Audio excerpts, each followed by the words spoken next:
Panoorin po natin ang kayamanan sa ilalim ng dagat. Ayan po, mayroon po ngayong program dito yung na isinasagawa dito sa Robinson Mall. At nakita ba ninyo ang mga shell niyan? Napakaganda ang kanilang decoration, mahal ko mga kaibigan. Umanga ako sa kanilang pagiging artistic. Halos lahat ng mga nakikita sa ilalim ng dagat ay kanilang i-display po dito. Yan yung mga starfish.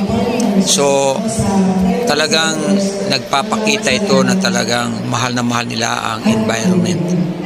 Ang mga tulad dito na pinoprotektahan nila.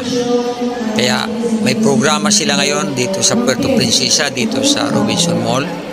At ito ay makikita po natin na ipinagtatanggol nila ang